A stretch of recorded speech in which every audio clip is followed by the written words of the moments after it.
ఇక్కడ రేవంత్ రెడ్డి లేడు కానీ మీరు బచాయించిపోయినారు కానీ ఎవరిని అరెస్ట్ చేస్తాడో గ్యారంటీ లేకపోతుండే. ఎందుకంటే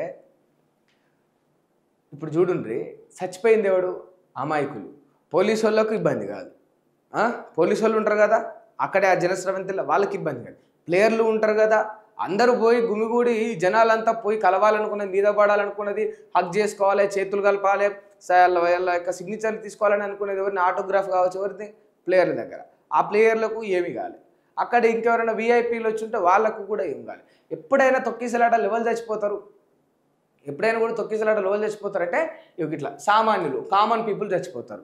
ఇప్పుడు ఖచ్చితంగా ఆర్సీబీ టీం వస్తుంది అనే ఇన్ఫర్మేషన్ ఉన్నది, దానికి గవర్నమెంట్ పర్మిషన్ ఇచ్చింది, పోలీసు కూడా సిద్ధంగా ఉన్నది, భద్రతా బలగాలు కూడా సిద్ధంగా ఉన్నాయి. మరి అయినా కూడా ఎందుకు ఇటువంటి ఇబ్బందులు జరిగినాయి? 18 ఏళ్ల నిరీక్షణ తర్వాత మరి ఇంతమంది వస్తారు అనే అంచనా కూడా వేయలేకపోతే తప్పేవాడిది? ఆఫీసర్లదా, లేకపోతే ఎక్కువ మంది వచ్చిన జనాలదా, లేకపోతే ఆల్ ఆఫ్ సడన్గా ఈ యొక్క మీటింగ్ను లేకపోతే ఈ యొక్క సభను కండక్ట్ చేసిన ఆర్సీబీ టీమ్దా, పర్మిషన్ ఇచ్చిన గవర్నమెంట్దా? ఎవరినన్నారు చెప్పండి. ఇప్పుడు ఏ ఒక్కరినన్నా కూడా పోయిన 11 మంది తిరిగి వస్తారా? ఇప్పుడు ఇంతమందిలో ఏ ఒక్కడినన్నా కూడా పోయిన ఈ 11 మంది తిరిగి వస్తారా? ఆల్రెడీ దేశమంతా కూడా రచ్చరచ్చాయింది. అల్లు అర్జున్ గారి విషయం చూసినప్పుడు ఆయన సడన్గా రావడంతో, అభిమానులు ఎక్కువ రావడంతో, కిక్కిరిసిపోయి తొక్కిసలాట జరగడంతో ఒక మహిళ, 2 చిన్నారులు చనిపోయినారు కదా. దేశమంతా జరిగింది కదా ఈ రచ్చ, దేశం మొత్తం చూసింది కదా. మరొక ఘటనను చూసి మనం నేర్చుకోవాలి కదా, ఒక సంఘటన చూసి మనం ముందే జాగ్రత్త పడాలి, అప్రమత్తం కావాలి కదా. ఏం పీకనీకున్నారు చెప్పుకుంటారు అధికారులు వీళ్ళందరూ కూడా. ఎవడైనా సరే, ఏ రాష్ట్రమైనా సరే, ఏ టీం అయినా సరే, ఇక్కడ ప్రాణం ముఖ్యం కదా. మన దేశంలోని బిడ్డ ప్రాణం ముఖ్యం కదా, ఒక వ్యక్తి ప్రాణం ముఖ్యం కదా, సాటి మనిషి ప్రాణం ముఖ్యం కదా.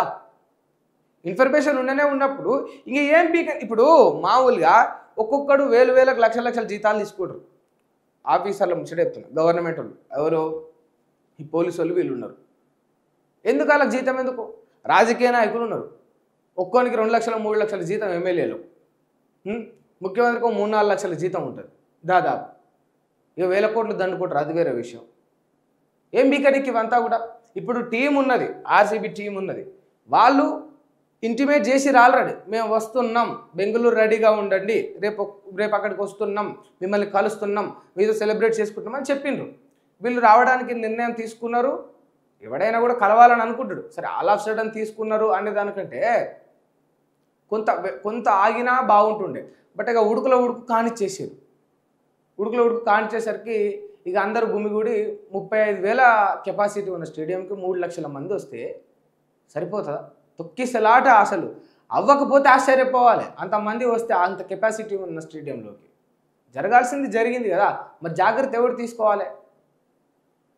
ఇప్పుడు ఈ అందరికి జీతాలు దండ కదా, ఈ గవర్నమెంట్లో ఉన్న రాజకీయ నాయకులకు, ఈ గవర్నమెంట్ ఆఫీసర్లకి, పోలీసు వాళ్ళకు జీతాలు దండిగే కదా వీళ్ళందరికీ కూడా.